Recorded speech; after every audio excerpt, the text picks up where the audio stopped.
salita ng Diyos. Alam niyo po, kapag nagbabasa tayo ng salita ng Diyos, binibigyan po ng kaliwanagan ng ating mga kaisipan. Tanging ang Biblia ang may pagbibigay ng kaliwanagan at ang perpektong pangungusap ng Panginoon sa isang individual. Wala na pong iba na makikita po natin na pwede nating ipalit sa salita o sa Biblia. Ikaapat na bagay, maraming propesiya, maraming mga talata ang naganap na. Ang mga propesiyang ito ay naganap na nang naisulat po sa Biblia. Yes, marami na pong mga propesiya kung makikita po natin at mag-aaral po tayo ng salita ng Diyos na na-fulfilled.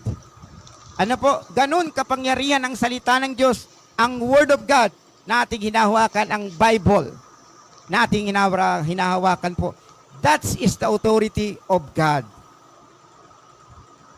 Ikalima, makikita po natin maging ang siyensya, ang science, ay nagpapatunay ng kapangyarihan ng salita ng Diyos, ng Biblia, sapagkat wala pa man lamang ang siyensya ay ipinahayag na ng salita ng Diyos ang patungkol po sa mundo.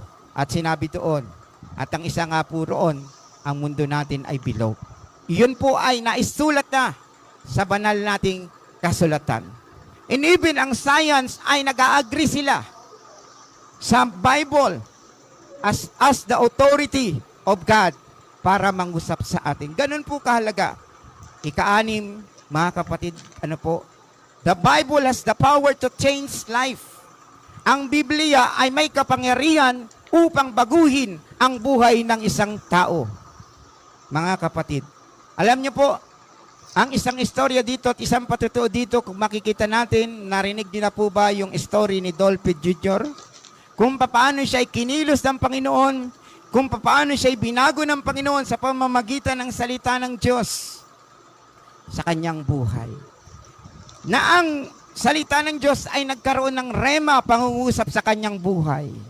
Kapatid, lahat po tayo ay naliwanagan sa ating buhay sa pamamagitan ng pakikinig ng salita ng Diyos. Amen po ba?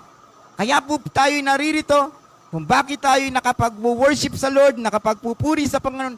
It's because of the Word of God na nagbigay sa atin ng kaalaman at pagkalapit natin sa ating Panginoon.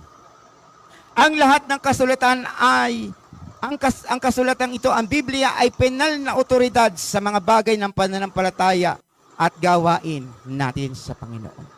Ibig sabihin mga kapatid, kung darating tayo sa punto ng ating buhay na magdadalawang isip tayo whether we choose to obey God and not to at sa pamamagitan ng pag-disobey sa ating Panginoon, may consequence ng salita ng Diyos. Sapagkat yes, ang salita ng Diyos ay ipinagkalab na po niya sa atin. Wala na po tayong dapat pang sisihin mga kapatid. Kung ano man yung mararanasan nating consequence, bunga ng ating pagsuway sa Panginoon at sa kanyang salita, wala na po tayong maidadahalilan pa sa Panginoon. Lord, bakit hindi mo ako binigyan ng kabala? Narito na ang Bible eh. Narito na ang salita ng Diyos. It is a complete package of God. Ibinigay na nila sa atin at ibinigay niya sa atin upang maging gabay natin sa ating buhay. Ang ibig sabihin nito mga kapatid, na ang autoridad ng Biblia ay nangangahulugan na ang bawat salita at titik sa Biblia ay nagtataglay ng autoridad ng Diyos at dapat ito ay maghari sa ating buong pagkatao sa puso, isip, kaluluwas ng lahat ng tao sa mundo. Ganun po, sinasakop ng salita ng Diyos ang buhay ng isang tao, ng isang individual na kung saan na ang bawat titik na inaisulat dito at ang bawat katagang ito ay may kapangyarihan ng Diyos at naririto ang mensahe ng Panginoon sa ating buhay. Kapatid, kumpleto po ang Biblia. Maghahanap po tayo ng mga kaparaanan, marami tayong katanungan sa ating buhay, may kasagutan po ang banal na kasulatan sa ating buhay. Huwag na po tayo mag-search sa ibang bagay pa.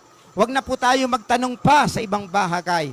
Wala pong ibang taong matalino. Wala pong ibang magbibigay sa atin ng pinakamagandang tagubilin kung hindi ang banal na kasulatan. Amen po ba? Amen. Ikalawa pong bagay na makikita po natin dito, the authority of God's Word. Ano po? Under pa rin po yan sa authority. The Bible is the final authority in the matters of faith and practice. Ikalawang bagay po natin makikita nito is the authority of God's Word. Ano po ba yung autoridad pa ng salita ng Diyos sa ating buhay? Ang sabi po ng Hebreo 4:12, Hebreo chapter 4 verse 12, basahin po natin kung may mga Biblia po kayo.